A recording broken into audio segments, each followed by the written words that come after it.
Okay, so as you all know, we have started among the other essential elements of a valid contract, the point that the parties to the contract must give the free consent to create a valid contract. एक valid contract को create करने के लिए parties की consent only enough नहीं है, but there should be a free consent of the parties. Huh? Now we discussed in our last session that Section 13 of the Indian Contract Act defines the term consent. And accordingly, when two persons agree upon same thing in the same sense, they are said to have consented. दो लोग उसी चीज पे उसी sense में same thing in the same sense agree upon करते हैं, तो हमने डिस्कस किया कि there will be said to be a consent. Okay. Now the word consent was also known with some Latin phrase, and that was consensus addendum. हाँ, consensus addendum का मतलब भी क्या है, जो section 13 of Indian contract act में दिया गया, when two persons agree upon same thing same sense, there will be said to be a consensus ad idem. मतलब ही क्या कंसीडर किया जाएगा पता है आप सबको? हाँ, मीटिंग ऑफ अ माइंड, दो लोगों का माइंड एक दूसरे के साथ में सेम सेंस में, हाँ, और सेम थिंग पे जब एग्री होता है तो they are said to have the consent. Then we discuss that it's quite possible that a person may be forced to give the consent. There may be some moral pressure used upon a person to be given a consent. Now, the law therefore says that for creation of the valid contract, only consent is not enough. What is required is that there should be a free consent. Now, the term free consent has been defined in Section 14 of the Indian Contract Act, and according to Section 14, a consent will be said to be free when it is not caused by coercion, मतलब physical force, undue influence, मतलब moral force, fraud, मतलब intentional false statement, misrepresent, मतलब innocent false statement, and mistake, मतलब error of thought. हाँ, अगर party की consent लेते हुए वहां पे coercion, undue influence, fraud, misrepresentation और mistake नहीं होगी, तो there will be said to be क्या होगा बोलो वहां पे, the consent will be said to be free. हाँ, हमारे लास्ट सेशन में हमने क्या डिस्कस किया था? we have discussed the term coercion. Okay, कि अगर किसी को फोर्सफुली पर्टिकुलर कॉन्ट्रैक्ट में एंटर होने के लिए इंड्यूस किया गया, then there will be said to be a coercion. We discussed the term coercion is defined in section 15, and according to that unlawfully अगर किसी पर्टिकुलर पर्सन की प्रॉपर्टी को डिटेन किया या डिटेन करने की धमकी दी या किसी पर्टिकुलर पर्सन पे आईपीसी फॉरबिडन कोई क्राइम कमिट किया या करने की धमकी दी और सामने वाले पर्सन की कंसेंट ली, then the consent will be said to be caused by the coercion. Okay, committing or threatening to commit IPC forbidden act or detaining or threatening to detain any property with the view to induce the other party to enter into a contract. हाँ, जब कोई act किया गया, then that will be said to be caused by the coercion. Okay, किसी को मारने की धमकी दी और मारा और कॉन्ट्रैक्ट में एंटर कराने लगा, किसी को किडनैप किया और किडनैप करने की धमकी दी और कॉन्ट्रैक्ट में एंटर कराने लगाया, किसी को कोई इंपॉर्टेंट डॉक्यूमेंट छुपा के रखे और उसको बोला कि आप कॉन्ट्रैक्ट पे साइन करो तभी आपको डॉक्यूमेंट्स वापस मिलेंगे, XYZ. ओके, डरा के धमका के, हाँ, अगर कोई एक्ट करवा के लिया कॉन्ट्रैक्ट को, कंसेंट लिए, so the consent will be said to be caused by the coercion. Okay, now today we are going to deal with the next element, when we will say that there will be no free consent, that is if the consent or contract is taken under undue influence, then again the consent will be said to be not free. Now what is mean by this particular word undue influence? You can bifurcate the word. Okay, undue and influence. अगर वो influence undue होगा तो consent will be said to be not free. then मेरा मतलब one person have the influence over the life of another, एक व्यक्ति का दूसरे व्यक्ति के लाइफ में प्रभाव है, इन्फ्लुएंस है, हाँ, और उस एक व्यक्ति को अच्छे से पता है कि मैं उस दूसरे व्यक्ति को जो भी बोलूंगा वो वहां पे करेगा, और वो जो फर्स्ट पर्सन है उस इन्फ्लुएंस का गलत फायदा लेता है और उसको कॉन्ट्रैक्ट को कंसेंट देने के लिए मॉरली प्रेशराइज करता है, नॉट फिजिकली, अपने पोजीशन का गैर फायदा लेके उसकी कंसेंट लेता है, then there will be said to be undue influence. Okay, a simplest example you can take out as a teacher and a student relationship. हाँ, कि जिसमें of course जो भी टीचर बोलेंगे स्टूडेंट करने के लिए रेडी होते हैं, तो टीचर अगर स्टूडेंट की कंसेंट हाँ अपनी एज अ टीचर वाली पोजीशन का गलत फायदा लेके स्टूडेंट की कंसेंट लेते हैं, then the teacher will be said to be causing the undue influence. हाँ, या फिर ना best of another example we can take out as a guru and disciple. हाँ, गुरु और शिष्य. बहुत बार समझो गुरु ने ना एक प्रवचन दिया. हाँ, और उस प्रवचन में गुरु ने पूरी साल्वेशन के बारे में और साल्वेशन की इम्पोर्टेंस के बारे में बताया. मतलब लाइक फॉर एग्जांपल की मुक्ति क्या होती है. हाँ, और सारे प्रॉपर्टी में वगैरह कुछ नहीं रखा है, और दान करोगे तो आपको मुक्ति मिल जाएगी एंड ऑल दैट वगैरह वगैरह. हाँ, स्वर्ग मिल जाएगा. इसकी पूरी प्रवचन में इंफॉर्मेशन दी है. और उनका एक डिसिपल है, जो वो डिसिपल इस प्रभाव के अंडर आके अपनी पूरी प्रॉपर्टी डोनेट करने के लिए तैयार हो जाता है. हाँ, तो क्वाइट पॉसिबल है कि वहां पे क्या हो गया, अनड्यू इन्फ्लुएंस से उसकी कंसेंट ली गई है वहां पे. ओके, उस डिसिपल को अगर वो गुरु स्पेसिफिकली बोलते नहीं है डायरेक्टली कि आप प्रॉपर्टी डोनेट करो, बट उसको मॉरली प्रेशराइज करते हैं. हाँ, उसको अपनी पोजीशन का गलत फायदा उठा के इंफॉर्मेशन दे रहे कि बाबा कैसे आप प्रॉपर्टी डोनेट करोगे तो आपको मुक्ति मिल जाएगी, साल्वेशन का इम्पोर्टेंस वगैरह वगैरह उसको बताते हैं. हाँ, तो इन दैट केस अगर without consulting anybody, without thinking वो इंसान अपनी पूरी प्रॉपर्टी डोनेट कर देता है, तो वो ट्रांजैक्शन शायद क्या होगा वहां पे वॉइडेबल होगा, क्योंकि वहां पे क्या हो गया, अनड्यू इन्फ्लुएंस हो गया. हाँ, अगर कोई डॉक्टर अपने पेशेंट को किसी पर्टिकुलर बीमारी की ट्रीटमेंट अगर 5,000 में आती है और उसको 50,000 रुपए बोल देता है. हाँ, और पेशेंट भी ऑफकोर्स डॉक्टर हमारे लिए जो भी करेगा वो सही होगा ऐसा बिलीफ में अगर पेशेंट कंसेंट देता है, तो वहां पे भी डॉक्टर ने अपने पोजीशन का क्या किया बोलो, गलत फायदा उठाया. So that to also considered as a undue influence. वहां पे अगेन वो कॉन्ट्रैक्ट क्या हो जाएगा बोलो, वॉइडेबल.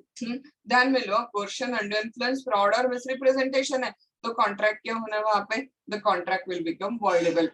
मतलब जिस पार्टी की कंसेंट फ्रीली नहीं ली गई है, जिस पार्टी पे कोर्शन हुआ, अनड्यू इन्फ्लुएंस हुआ, फ्रॉड हुआ या मिसरिप्रेजेंटेशन हुआ, वो पार्टी कॉन्ट्रैक्ट को क्या कर सकती है बोलो, वहां पे अवॉइड कर सकती है. हाँ, मतलब that party can file the suit in the court of law for a rescission. मैंने आपको बताया था, एक वर्ड लॉ में होता है रिसाइन करना. हाँ, मतलब ही कॉन्ट्रैक्ट को क्या करना, कैंसिल करना. ओके, सो ध्यान में undue influence, we can just bifurcate the word undue influence.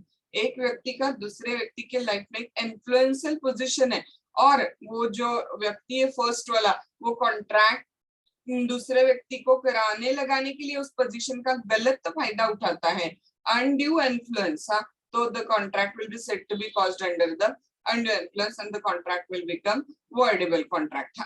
Now हमारे इंडियन कॉन्ट्रैक्ट एक्ट का जो सेक्शन 16 है, वो सेक्शन 16 किसको डिफाइन करता है, टर्म अनड्यू इन्फ्लुएंस को डिफाइन करता है. हाँ, and according to that section one person is in a position to dominate the will of another. हाँ, एक व्यक्ति दूसरे व्यक्ति के लाइफ में ऐसी पोजीशन होल्ड करता है कि वो दूसरे व्यक्ति के विल पे डोमिनेट कर सकता है. मतलब वो फर्स्ट पर्सन दूसरे पर्सन को जो भी बोले वो दूसरा पर्सन आसानी से करने के लिए क्या हो जाता है, वहां पे रेडी हो जाता है. One person is in a position to dominate the will of another. And exactly उस पोजीशन का वो क्या करता है, जब गलत फायदा उठाता है, then it is said that the undue influence has been caused. Okay, so let's start with the section 16 of the Indian Contract Act. And the consent will be said to be not free if it is caused under the undue influence. Okay, जैसे हमने first point already discuss किया है, coercion. Now the second point we are discussing वो क्या है बोलो, undue influence हमारा second point है वहां पे. हाँ, देखो, as I already told you that section 16 of the Indian Contract Act कौन सी टर्म को डिफाइन करता है, section 16 डिफाइन करता है undue influence को. Now what the section 16 is saying, that see check out करते हैं हम लोग. हाँ,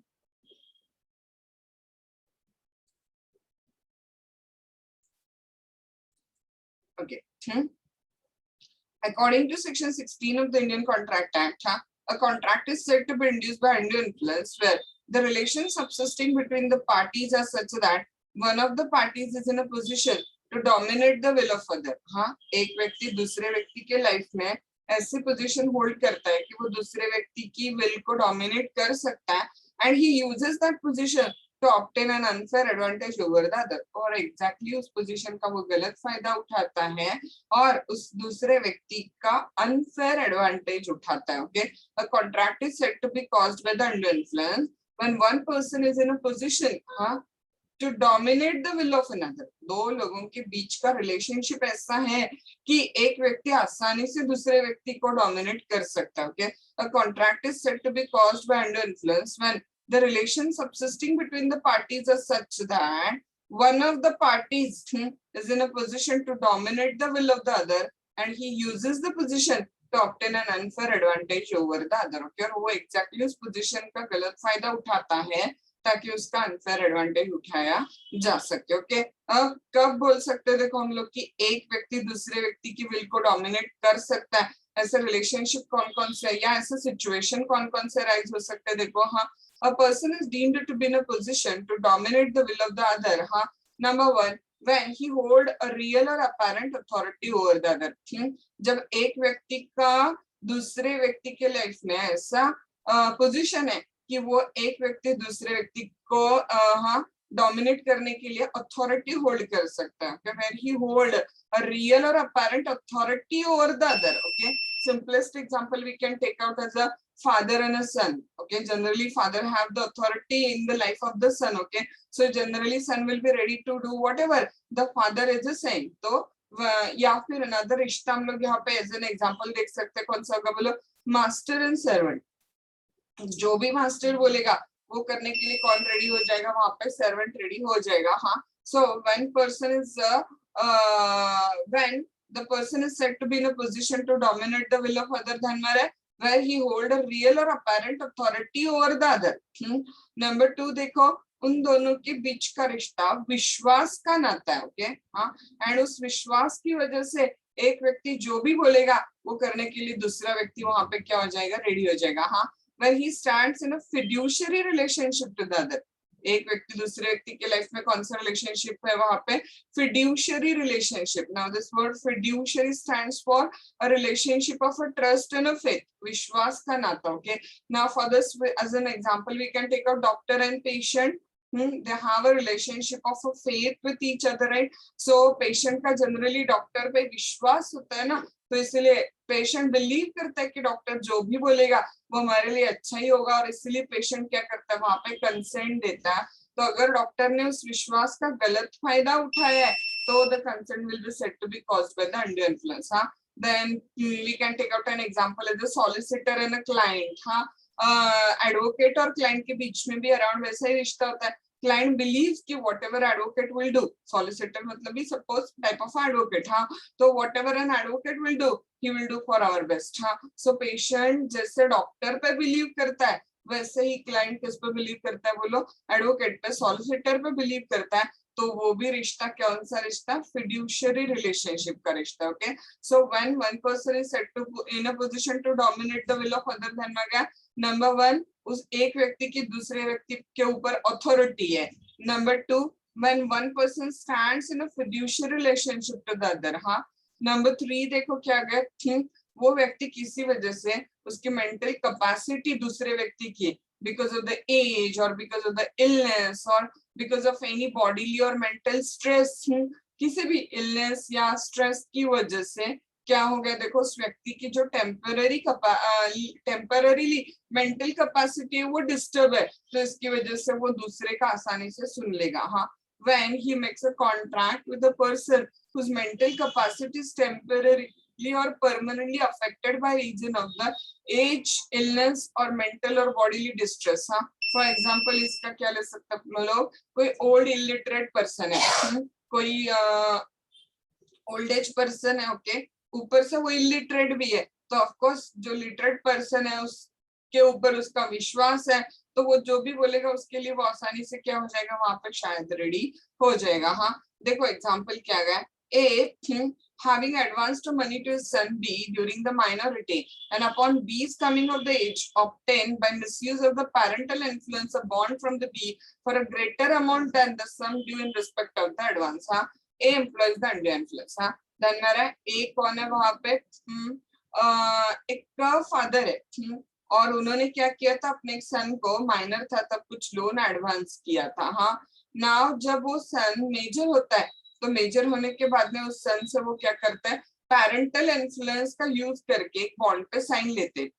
और उस बॉन्ड पे उन्होंने सन को जितनी लोन अमाउंट दी थी उससे ग्रेटर अमाउंट क्या कर देते, डाल देते। हाँ, ये सोच के कि सन है ना, फादर का तो ब्लाइंडली सुनेगा, सोचेगा भी नहीं, कि पूछेगा भी नहीं कितनी अमाउंट थी और आपने कितनी डाली and all that etcetera. So father advanced money to the be a minor. Huh? And when that be a minor become a major, father uses the parental influence. Father एक parental influence करके उससे bond पे sign लेते हैं, हाँ, for a greater amount than the sum due in respect of the advance. कितने amount के लिए वो sign लेते हैं, जितनी amount उन्होंने दी थी उससे ज्यादा amount के लिए sign लेते हैं। सीधे सीधे यहाँ पर फादर ने इस चीज का गलत फायदा उठाया है कि सन बिना सोचे समझे किसी भी जगह पे साइन कर देगा। Okay, so father has used the undue influence.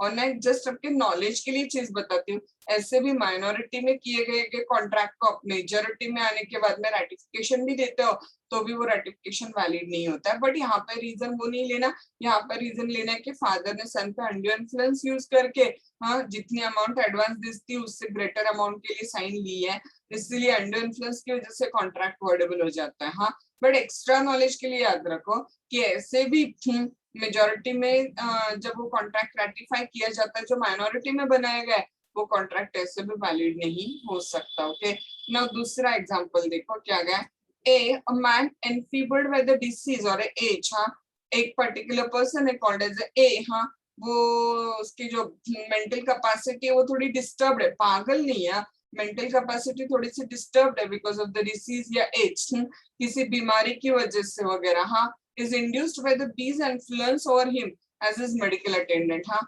Doctor जो है बी, वो उसका मेडिकल अटेंडेंट है, वो क्या करता है, देखो उस ए पे अंडर इन्फ्लुएंस यूज करता है, हाँ, ताकि वो a unreasonable sum of professional services की फी देने के लिए रेडी हो जाए। क्योंकि मैंने आपको बताया डॉक्टर जो बोले वो पेशेंट आपको देने के लिए रेडी हो जाता है, ये विश्वास रख के कि डॉक्टर जो भी करेगा उनके लिए बेस्ट ही करेगा। हाँ, a man enfeebled by the disease or age is induced by the bee's influence over him as his medical attendant to agree to pay B an unreasonable sum for his professional services.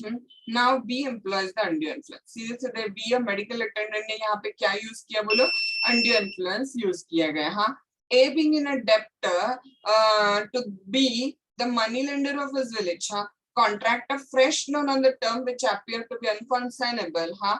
It lies on the B to prove that the contract was not caused by the undue influence. Huh? ध्यान में रहा है, A ने किससे कर्जा लिया हुआ है, B से कर्जा लिया हुआ है। हाँ, जो उस विलेज का साहूकार है, मनी लेंडर है B। Now A being in debt to the B, the money lender of his village contracts a fresh loan on the term which appear to be unconsignable. हाँ, वो जो ए है ना, वो बी को एक नया कॉन्ट्रैक्ट करके देता है जो अनकॉन्साइनेबल है। अनकॉन्साइनेबल मतलब समझते हो, अनरीजनेबल है। हाँ, नाउ ए कहता है बाद में कि बी ने मुझ पर अंडर इन्फ्लुएंस यूज किया। हाँ, बी कहता है कि नहीं, मैंने अंडर इन्फ्लुएंस यूज नहीं किया, उसने अपने मन से वो कॉन्ट्रैक्ट लिख के दिया है।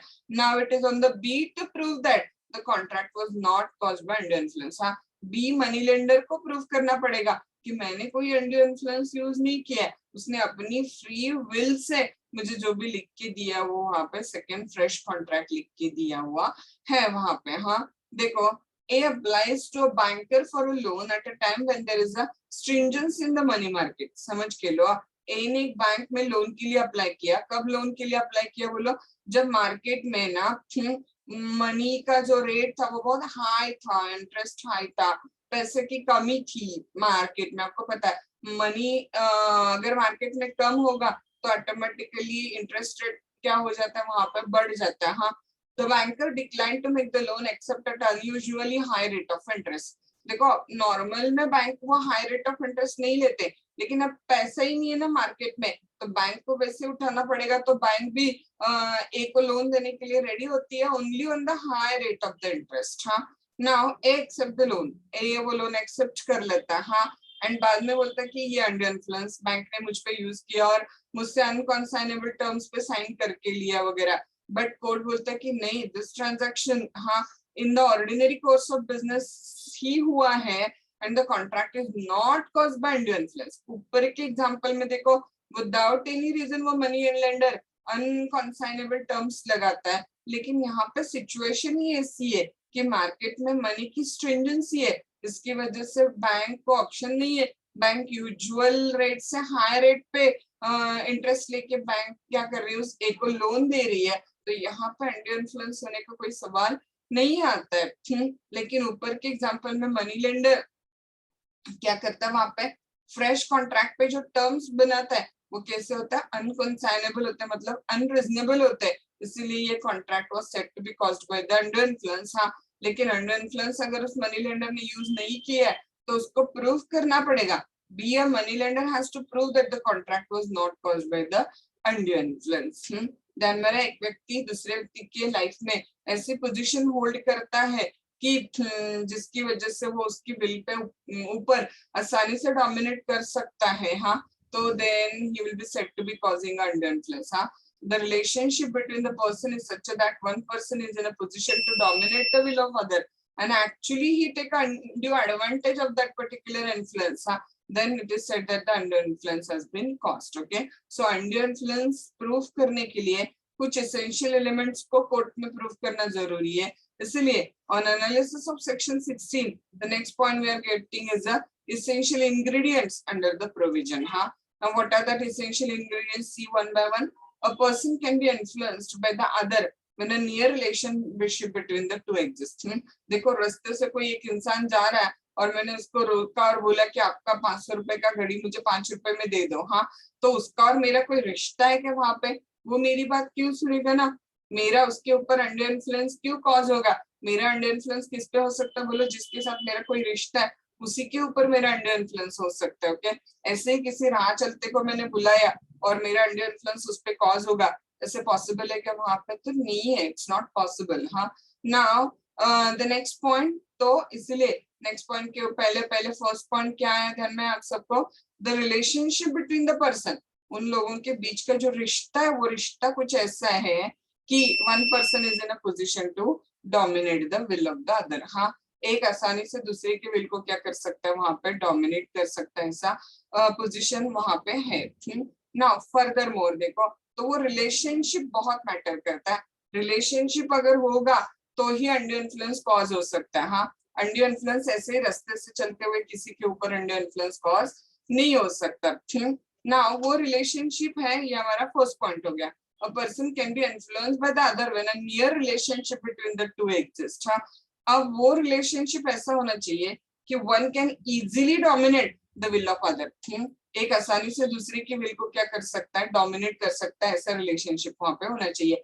फिर ना मैंने आप लोगों को ऊपर बताया था कि when one person will be said to be in a position to dominate the will of other in the three circumstances. हाँ, ऊपर जो हमने देखा कि number one have a real or apparent authority over the other thing, then number two क्या है, real or apparent authority, number two क्या था, fiduciary relationship है, मतलब विश्वास का नाता है, and number three क्या था, because of the age और illness etc उसके mental capacity पे impact हुआ है वहां पे। ओके, now check out करते हैं ये तीनों point with some illustrations. First point ध्यान में गया, to prove section 16 that is undue influence, the relationship between the parties कैसा होना चाहिए, near होना चाहिए। Okay, a person can be influenced by the other when a near relationship exists between the two. याद रखो यहाँ पे near relationship मतलब जरूरी नहीं कि हमेशा डॉटर एंड फादर होगा या सन एंड डॉटर होगा। हाँ, या फिर मदर एंड फादर होगा। Even I can have the good relationship with my student, I can have good relationship with my servant, I can have the good relationship with my teacher, so that relationship may be a teacher and a student, servant and a master, etc. ये type के relationship भी वहाँ पे हो सकते हैं। हाँ, so पहला point near relationship चाहिए। Number two, the position of one to dominate the will of the other, and that can happen in the three circumstances. Okay, relation between the parties exists in such a manner that one of them is in a position to dominate the will of the other. एक आसानी से दूसरे की will को dominate कर सकता है इस position में। A person is said to be in a position in the following circumstances. कब कब देखो, number one, when one have the real and apparent authority over the other. हाँ, when a person hold a real authority over the other, as in the case of a master and servant, doctor and patient etcetera. हाँ, ये doctor patient example है ना, ये fiducial relationship में भी आता है and real and apparent authority में भी आता है। पॉइंट ध्यान में आ गया? कब एक व्यक्ति दूसरे व्यक्ति के विल पे डोमिनेट करने की पोजीशन में होगा? अगर वो एक व्यक्ति दूसरे व्यक्ति के ऊपर अथॉरिटी होल्ड करता है तो। हाँ, when a person hold a real authority over the other, as in the case of a master or servant or a doctor and patient. Even मैंने आपको एग्जांपल बताया था, फादर एंड सन भी इसमें एग्जांपल बेटर वे आता है, क्योंकि father का अपने बच्चों पे एक तरह से रियल और अपेरेंट अथॉरिटी होती है। हाँ, a father by reason of his authority over his son can dominate the will of the son. तो ध्यान में आ रहा है पहला रिश्ता कौन सा है? Real and apparent authority. हाँ, जहां जहां है वहां वहां अंडर इन्फ्लुएंस होने की पॉसिबिलिटी हो सकती है। हाँ, नंबर 2 देखो, फिड्यूशियल रिलेशनशिप, मतलब जहां पे विश्वास का नाता है वहां पे भी अंडर इन्फ्लुएंस की कोई पॉसिबिलिटी होती है। हाँ, when a relation of a trust and confidence, मैंने आपको बताया फिड्यूशियल रिलेशनशिप मतलब relationship of trust and faith, trust and confidence exist between the parties to a contract. हाँ, such a type of relationship exists between father son आ गए यहाँ पे, solicitor and client मतलब advocate and client आ गए, husband wife, creditor debtor, ये सारे रिश्ते कौन से बोलो? Relationship of a faith, relationship of a trust, relationship of a confidence है। देखो बाय एग्जांपल दिया, by reason of a fiduciary relationship a solicitor can dominate the will of client and a trustee can dominate the will of beneficiary. हाँ, दो example दिए उन्होंने, solicitor client को जो भी करने को बोले आसानी से क्लाइंट करने के लिए रेडी हो जाएगा क्योंकि दोनों के बीच में फिड्यूशियल रिलेशनशिप है। सेम वे ट्रस्टी जो भी करे बोलेगा, हाँ, उसके लिए बेनिफिशियरी तैयार हो जाएगा क्योंकि फिड्यूशियल रिलेशनशिप वहां पे है। हाँ, एग्जांपल देखो, स्पिरिचुअल गुरु मैंने आपको बताया था, देखो स्पिरिचुअल गुरु वो अपने डिसिपल को साल्वेशन का प्रॉमिस देता है। हाँ, साल्वेशन मतलब मुक्ति का प्रॉमिस देता है और उसके बदले में उसको पूरी प्रॉपर्टी डोनेट कराने लगाता है, तो वहां पर अंडर इन्फ्लुएंस कॉज किया गया था। स्पिरिचुअल गुरु इंडस्ट्री डिवोटी, समझते हैं ना, डिवोटी शिष्य, to give to him the whole of his property in the return of a promise of a salvation of the devotee. हाँ, वो भक्त को, वो डिवोटी को बोलता है कि आपको मुक्ति मिल जाएगी, आप सारी प्रॉपर्टी क्या करो, डोनेट कर दो। हाँ, held the consent of the devotee was under influence. सीधी सीधी बात है, उस साधु ने, उस स्पिरिचुअल गुरु ने अपने प्रभाव का यूज करके हाँ लिया ना उस डिवोटी से, शिष्य से, तो इसकी वजह से यहाँ पे अंडर इन्फ्लुएंस हुआ है। Here the relationship, fiduciary relationship था between the guru and devotee, and guru was in a position to dominate the will of our devotee. हाँ, और गुरु एक्चुअली डिवोटी के विल पे क्या करने की पोजीशन में था? वहां पे डोमिनेट करने की पोजीशन में था, और गुरु ने उस पोजीशन का क्या लिया बोलो? वहां पे गलत फायदा भी लिया हुआ है। हाँ, तो फर्स्ट रिलेशनशिप क्या था?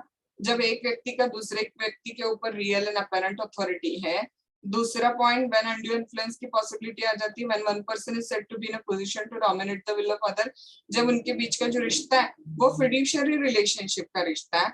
And now number 3 is one person is going through some mental distress. हाँ, कोई व्यक्ति बीमारी की वजह से या फिर इलनेस की वजह से, हाँ, या फिर ओल्ड एज की वजह से किसके थ्रू जा रहा है? किसी मेंटल डिस्ट्रेस के थ्रू जा रहा है। हाँ, तो भी वहां पे ऐसे होगा कि अगर कोई दूसरा व्यक्ति उसके ऊपर अनड्यू इन्फ्लुएंस कॉज करता है, then his consent will be said to be not free. हाँ, mental distress is the next point. Okay, then मेरा mental distress. Now, okay, in mental distress, an undue influence can be used against a person to get his consent on a contract, where the mental capacity of person is temporarily or permanently affected by the reason of mental or bodily distress, illness, or old age. Then मेरा undue influence can be used against a person to get his consent on the contract. हाँ, undue influence एक व्यक्ति पे आसानी से use किया जा सकता है अगर, जब, where the mental capacity of person, उस पर्टिकुलर व्यक्ति की मेंटल कैपेसिटी टेम्पररी या परमानेंटली अफेक्ट हो गई है बिकॉज ऑफ द मेंटल या बॉडीली डिस्ट्रेस या इलनेस या ओल्ड एज की वजह से। हाँ, किसी बीमारी की वजह से, हाँ, या एज की वजह से उस व्यक्ति की जो मेंटल कैपेसिटी है, उस मेंटल कैपेसिटी पे अगर इम्पैक्ट हुआ है तो उस व्यक्ति पे भी अंडर इन्फ्लुएंस आसानी से यूज किया जा सकता है। हाँ, इसका एग्जांपल हमने ऑलरेडी ऊपर लिया हुआ है। A doctor is deemed to be in a position to dominate the will of his patient enfeebled by the protracted illness. हाँ, कोई पेशेंट जो है वो लंबी बीमारी से चल रहा है, कोई पेशेंट क्या हो रहा है वहां पे, किसी लंबी बीमारी से चल रहा है, तो आसानी से उस अगर बीमार व्यक्ति को बोला गया कि आप ना 50,000 रुपए दे दो, आपको आसानी से हम ठीक कर देंगे, तो ऑफकोर्स ठीक होने के लिए वो व्यक्ति कुछ भी देने के लिए तैयार हो जाएगा और आसानी से पैसे क्या कर देगा, वहां पे दे देगा। तो एक प्रोट्रैक्टेड इलनेस के थ्रू एक पेशेंट जा रहा है और डॉक्टर उसका गैर फायदा उठा के, अंडू इन्फ्लुएंस यूज करके अगर उस पेशेंट से अनकॉन्साइनेबल अनरीजनेबल फीस लेता है, इसका मतलब डॉक्टर क्या यूज कर रहा है, बोलो वहां पर अंडू इन्फ्लुएंस यूज कर रहा है। हाँ, ध्यान में अगर आपको अंडू इन्फ्लुएंस कब कब यूज हो सकता है, अगर one person is in a position to dominate the will of other. First point वहां में आता है, one have the apparent or real authority over the other. Number two, there is a fiduciary relationship between the two. Number three, mental distress. And now the number 4 point is in unconsignable bargains also there is a possibility of a undue influence. Now you will have the question in the mind, what is mean by this particular word unconsignable? Now unconsignable stands for a unreasonable. Unconscionable stands for unreasonable. Okay, देखो एक creditor है, दूसरा debtor है। हाँ, creditor से debtor ने loan लिया है, नॉर्मल इंटरेस्ट रेट पे वो लोन लिया है, तो वहां पे अंडू इन्फ्लुएंस होने का कोई सवाल ही नहीं आता ना। एक ने लोन लिया है, दूसरे ने लोन दिया है, ऑफकोर्स लोन देने वाला इंटरेस्ट लेगा वहां पे, तो वहां पे अनकॉन्साइनेबल वाला कोई इश्यू ही नहीं आता है। बट अगर उस क्रेडिटर ने डेटर से 15% मंथली रेट ऑफ इंटरेस्ट लिया है या 50% रेट ऑफ इंटरेस्ट लिया, तो वहां पे क्वाइट पॉसिबिलिटी की अंडू इन्फ्लुएंस हुआ होगा, क्योंकि वो जो ट्रांजैक्शन है वो ट्रांजैक्शन कैसा, बोलो अनकॉन्साइनेबल है, अनरीजनेबल है। हाँ, तो जब भी आपको कोई अनरीजनेबल ट्रांजैक्शन दिखता है तो वहां पे पॉसिबिलिटी हो सकती है कि अंडू इन्फ्लुएंस हुआ है। वन पार्टी जो डोमिनेटिंग पोजीशन में है उसने दूसरे के ऊपर क्या किया, अंडू इन्फ्लुएंस किया, ऐसी पॉसिबिलिटी वहां पे है। हाँ, okay, let's check out fourth point of an essential element of undue influence is a unconsignable bargain is the fourth point. Let's check out. देखो, when one of the party to contract is in a position to dominate the will of other, and the contract is apparently unconsignable, that is unfair, unreasonable है, it is presumed by the law that the consent must have been obtained by the undue influence. सीधी सीधी बात है कि एक व्यक्ति दूसरे व्यक्ति के life में डोमिनेट करने की पोजीशन में और उसने उसके साथ में कॉन्ट्रैक्ट किया है, और कॉन्ट्रैक्ट अपैरेंटली मतलब ऊपर ऊपर से सीधे सीधे दिख रहा है कि वो कॉन्ट्रैक्ट अनफेयर है, अनरीजनेबल है, तो वहां पे पॉसिबिलिटी है कि कंसेंट कैसे ली होगी, बोलो अंडू इन्फ्लुएंस यूज करके कंसेंट ली होगी वहां पे। हाँ, फिर यहाँ पे उस क्रेडिटर को प्रूव करना पड़ेगा कि मैंने कोई अंडू इन्फ्लुएंस यूज नहीं किया है। लॉ तो प्रिज्यूम करेगा कि वहां पे अंडू इन्फ्लुएंस कॉज हुआ है। Unconscionable bargain are witness mostly in the money lending transaction and in gift. कहाँ पे आपको ये अनकॉन्साइनेबल ट्रांजैक्शन दिखते हैं? दो सर्कमस्टेंसेस में जनरली अनकॉन्साइनेबल ट्रांजैक्शन दिखते हैं। हाँ, कौन से दो सर्कमस्टेंसेस में अनकॉन्साइनेबल ट्रांजैक्शन दिखते हैं? देखो, एक मनी लेंडिंग में जहाँ पे high rate of interest use किया हो सकता है, और दूसरा गिफ्ट में। हाँ, मतलब कोई अपनी पूरी प्रॉपर्टी किसी को गिफ्ट करता है ना, तो शायद वहां पे अनकॉन्साइनेबल ट्रांजैक्शन या बार्गेन होने की पॉसिबिलिटी होती है। हाँ, let's check out an example for this. A youth of about 18 years of age spent thrift and drunken, borrowed rupees 90,000 on a bond bearing compound interest at the 2% per month, मतलब per month, per annum नहीं। ध्यान में रहे, 18 साल का लड़का spend thrift and drunken, around drinks वगैरह भी लेता है, मतलब मेंटली भी वो डिस्टर्ब रहता है।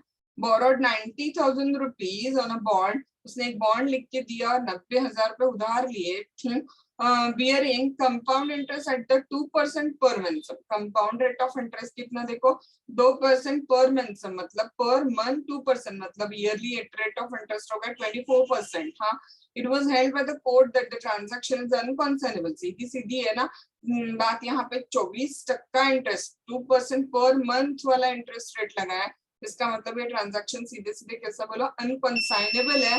And the rate of interest was so exorbitant कि यहाँ पे कोर्ट ने possibility of undue influence presume की थी। वहां पे कौन सी केस से ध्यान में गया?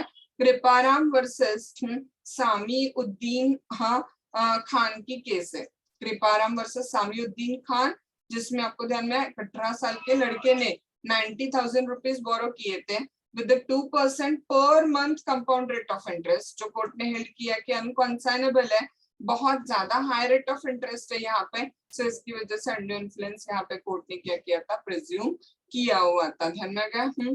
तो there are essentials which need to be proved if you want to prove that undue influence is caused over you, okay, जिसमें से फर्स्ट पॉइंट क्या डिस्कस किया हमने, the relationship between the parties must be near relationship। हाँ, number 2 point क्या required है, number 2 point क्या required है, one is in a position to dominate the will of a other।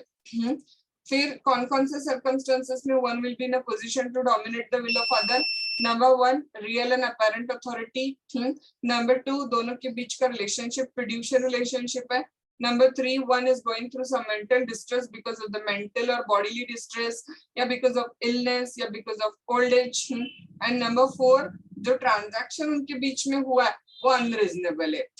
देखो अब इम्पोर्टेंट सबसे ये बात है ना कि टीचर और स्टूडेंट का रिलेशनशिप तो है, बट अगर टीचर ने अंडर इन्फ्लुएंस यूज ही नहीं किया, हाँ टीचर आपके शॉप में आए, नॉर्मल मोबाइल खरीदा आप थी और टीचर चले गए वहां से, तो वहां पे कोई अनड्यू इन्फ्लुएंस का सवाल ही नहीं आता। Yes, teacher was in a position to dominate your will, हाँ दैट ट्रू, टीचर और आपके बीच में नियर रिलेशनशिप है, दैट ट्रू, बट टीचर ने कोई अनड्यू इन्फ्लुएंस यूज ही नहीं किया वहां पे, तो अनड्यू इन्फ्लुएंस का कोई सवाल आता है कि नहीं। तो इम्पोर्टेंट चीज वही है ना कि दो लोगों के बीच में ऐसा रिश्ता है कि एक दूसरे का अनफेयर एडवांटेज उठा सकता है, लेकिन वो अनफेयर एडवांटेज उठाया ही नहीं तो अंडर इन्फ्लुएंस का सवाल ही नहीं आता। तो अगर टीचर प्रूव करते कि मैंने कोई अंडर इन्फ्लुएंस यूज ही नहीं किया तो वहां पे अंडर इन्फ्लुएंस का सवाल नहीं आएगा। हाँ, ध्यान में रख सबको। So the object must be to take the under advantage.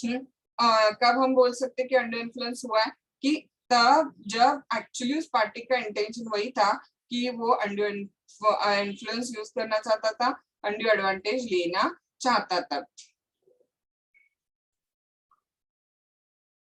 Okay, so ध्यान में आ रहा है आपको, only position to dominate the will of other is not enough. हाँ, उस डोमिनेटिंग पोजीशन का अंड्यू एडवांटेज लिया तो ही अंड्यू इन्फ्लुएंस हुआ, ऐसा हम बोल सकते हैं। ओके, ध्यान में आ रहा है। देखो एक एग्जांपल दिया है, a teacher asked her daughter to get married to one of his brilliant student। हाँ, एक टीचर है, वो टीचर अपनी ही डॉटर को बोलते हैं कि उनके एक ब्रिलियंट स्टूडेंट के साथ में वो शादी कर ले। हाँ, now both the girl and a boy was a smart, settled, intelligent। ध्यान में रहा, वो लड़का और वो लड़की दोनों होशियार थे, हाँ वेल स्मार्ट थे, इंटेलिजेंट थे, सेटल्ड थे, दोनों को सोचने की कैपेसिटी थी, खुद डिसीजन लेने की कैपेसिटी थी।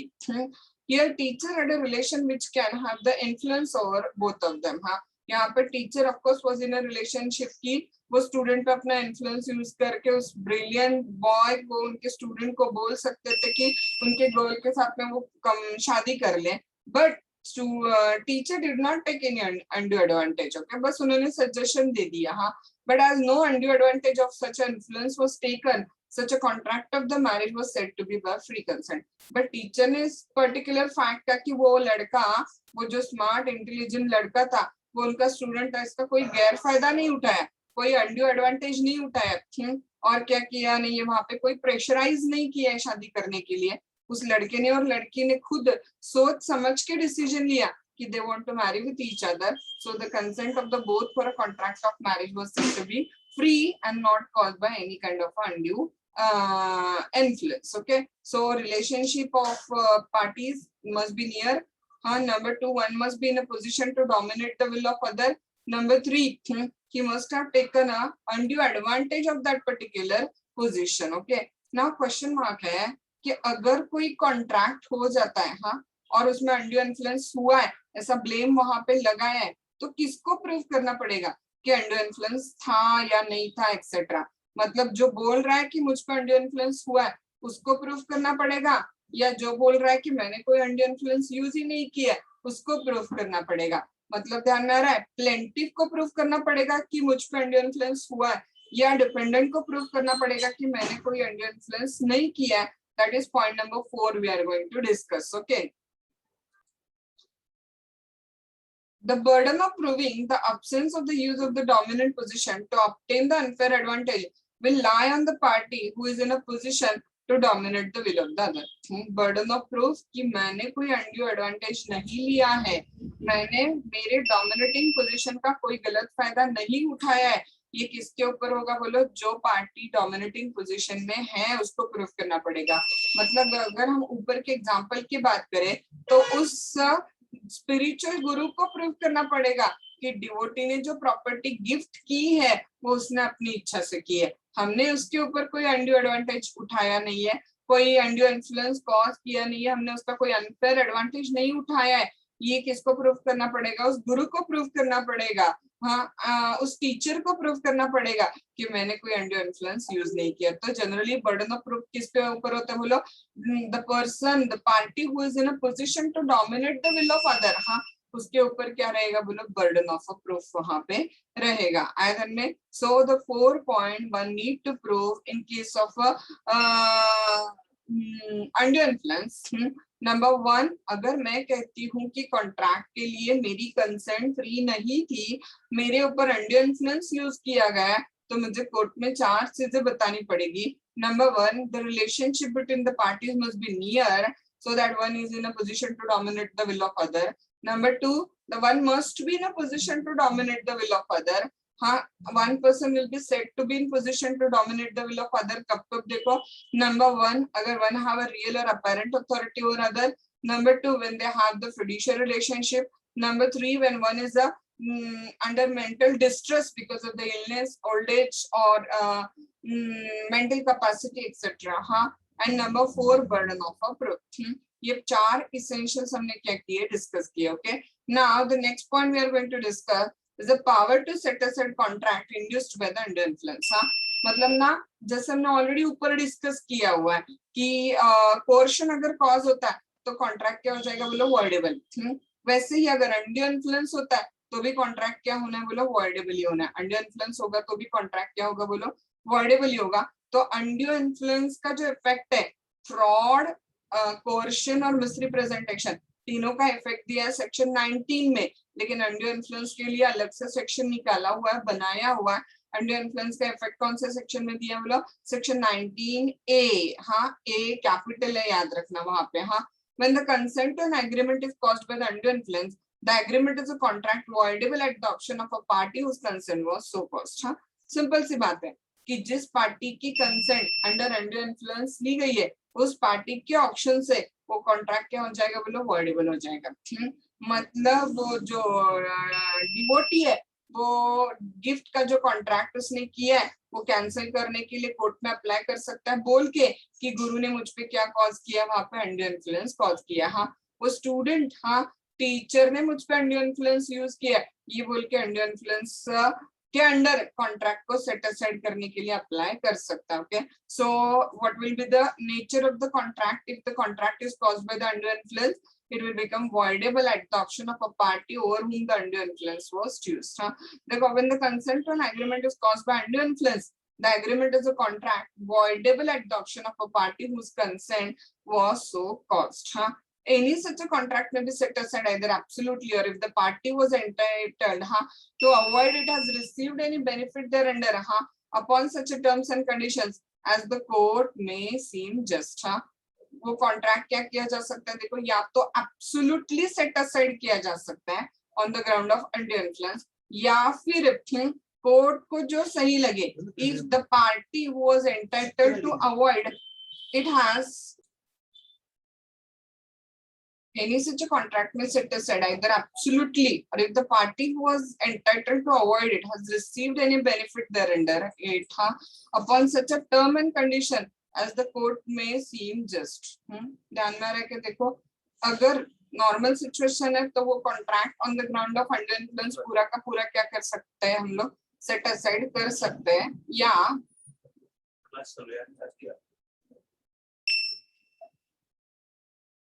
received any benefit thereunder upon such a terms and conditions as to the court may just deem fit. हाँ, समझ में आ रहा है कि देखो, जैसे मैंने आपको ऑलरेडी बताया है कि अगर अनड्यू इन्फ्लुएंस हुआ, या तो वो कॉन्ट्रैक्ट एब्सोल्युटली सेट असाइड हो जाएगा या फिर अगर आपने ऑलरेडी कुछ बेनिफिट रिसीव किया है तो फिर कोर्ट डिसाइड करेगा कि कॉन्ट्रैक्ट को एब्सोल्युटली रिसाइन करना है या फिर और कुछ उसमें एडजस्ट करना है। ओके, जैसे कि समझो फॉर एग्जांपल मैंने एज अ टीचर आपसे एंड्रो इन्फ्लुएंस यूज करके एक 50,000 रुपए का मोबाइल 10,000 में लिया था। ओके, और मैं आपको 10,000 रुपए ऑलरेडी दे चुकी हूँ और अब आप कॉन्ट्रैक्ट कैंसिल करना चाहते हो, तो कॉन्ट्रैक्ट अगर कैंसिल करना होगा तो मुझे आपको वापस वो 10,000 रुपए भी क्या करने पड़ेंगे, देने पड़ेंगे। ओके, सो या तो पूरा सेट असाइड करना है या on which terms and conditions उस कॉन्ट्रैक्ट को सेट असाइड करना है, ये कोर्ट क्या करेगा वहां पर डिसाइड करके देगा।